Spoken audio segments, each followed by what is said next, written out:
Blitz! He's Pat, I'm Travis. You're watching the Blitz postgame. Week 10 now in the books. A lot of big games tonight. A lot of games with heavy district and playoff implications. We'll get started with the maybe the biggest one of them all, the game of the week. Fort Walton Beach traveling to Choctawhatchee.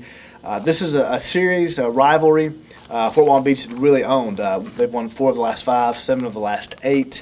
And for a while tonight, even though it was Choctaw playing for a district title and a playoff, and Fort Walton Beach playing for pride, for a while tonight, it looked like Fort Walton Beach was going to get another win. It did, and they got out 10-0. It looked like they were playing what it looked like with nothing to lose. You know what I mean? And that's exactly how it looked like. Well, meanwhile, Choctaw looked tight. Like you could really see it, sailing balls and running. Just you could tell they were pretty tight coming out. But they kind of loosened up. As they loosened up defensively, offensively, they just kind of took off and exploded. So great play in the second half, especially fourth quarter. Most of the scoring took place.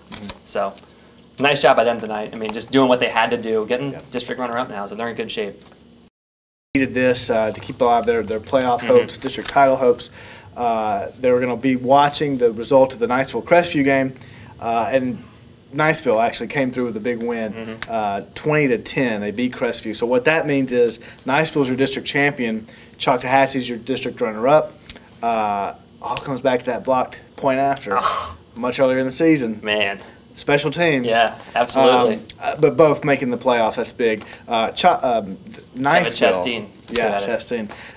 Niceville, 2010 winners over Crestview. Shaquem Coward, they call him Sharky. He cut through that Crestview defense, had 133 yards rushing and a touchdown.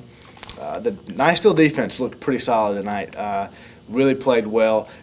Micah Reed, the big running back for Crestview, had 126 yards, had a big night. He was just a man-child out there at times, but it was Niceville getting that win. So that's going to be their 8th district title since '03. Not bad. Pretty good for Niceville. Then also in District 1A, there were some district implications. Baker went to Northview.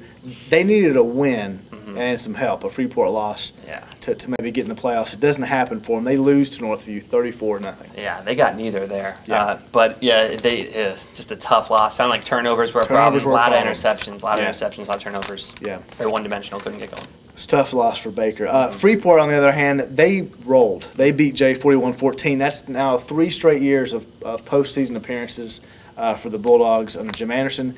It's the first time that's happened in school history, so hats off to Freeport. Yeah, definitely. You kind of figured they'd come out ready to go. They had a lot to play for. I didn't see them losing this one. No, and they just ran right at Jay. Yeah. Just out-physicaled them. Yeah, I think they were just a better team. We said that earlier this week. It was theirs to lose. So. Yeah. So with that now, Freeport is your district runner-up, Northview the district champ. So as Jim Anderson said, we just want to get to the dance. We don't care how we get. We don't care if we ride with someone else. Just want to get to the dance. Freeport's dancing, so congratulations to those guys. Just looking through the rest of the scores, South Walton, they fall 34-18 to Bozeman. That was a tough draw to begin with. South Walton, they look like they're starting to gain an identity offensively, starting to score some points. So that's one thing to build on. Rocky Valley Christian, they were trying to get a win streak going. Didn't happen. 34-6 or 39-6. They lose to Osceola Christian. And then lastly, Walton, tough year for the Braves. They lose 44-0. They finish the year 0-8. I guess quickly, game balls, handing them out. Who would you give one to? I'd go with Terrence Bryant. He was good. He had a pick 6 at the end, kind of seal it up, or so it looked like a 2-touchdown lead. Quickly turned to a 1. But then he played well, returning punts. He played great. He took some nice punts and had essentially returned them. Almost broke a couple for 6. But he played great defensively. Came off. It looked like a serious injury. Came back.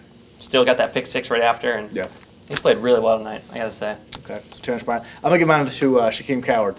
Freshman running back. He looked really good. Yeah, he had 135 last week. Had some nice stutter step moves for scores, and then he could drag a few Crestview defenders at times. So he looked really good. And we'd be remiss. Freeport, need to give mention to them. 3 straight years of the playoffs. Yeah, absolutely. 2 of those being as a district champion this year, runner-up.